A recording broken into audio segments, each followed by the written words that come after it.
Well, thanks so much, Larry. Jeff and I wish Amanda O'Leary and the Florida Lacrosse program the best of luck in Columbus, Ohio, as they participate in their first ever American Lacrosse Conference Tournament.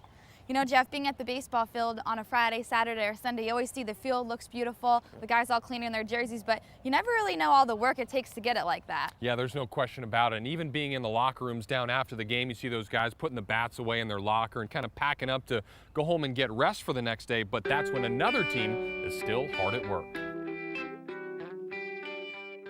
This is Mike Miller. He's not your typical Florida student. He spends anywhere from 50 to 80 hours a week doing what he loves.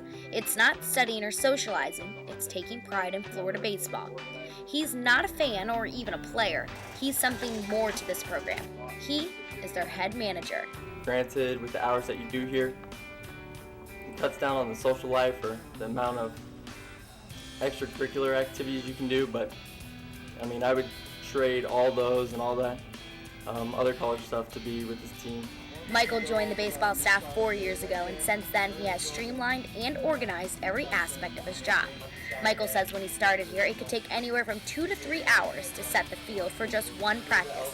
Now with everyone working, it takes just 20 minutes.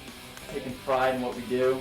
A good day is when we don't get noticed. If we don't get noticed for anything, that means we didn't mess up anything all day.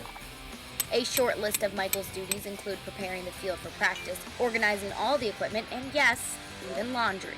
But he couldn't possibly do it all alone, which is why he has a team of 7 that rotates the duties, allowing for each manager to partake in every job.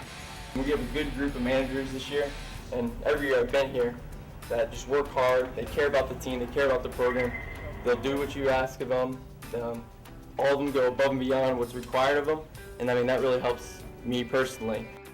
Michael first took us into the equipment room and showed us some of the little things that they do to keep Florida baseball organized. Our jerseys generally stay back here.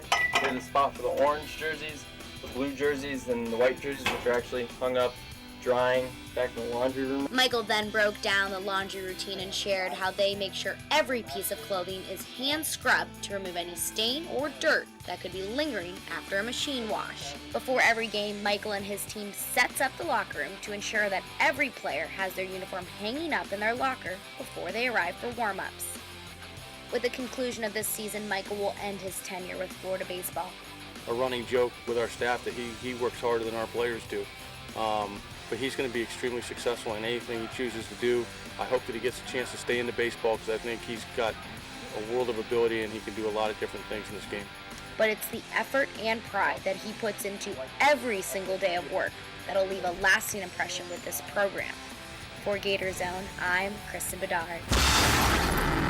All right, Kristen, thank you very much. Well, I certainly don't envy those guys, but you got to give a lot of props to not only the baseball managers, but all the other managers of all the athletic teams here on campus as they make those guys and gals look great in their orange and blue each and every game. Well, we're going to step aside for another break. When we get back, though, your sounds of the Gators, and we'll tell you what's coming up this week and another busy one for the Gator Nation.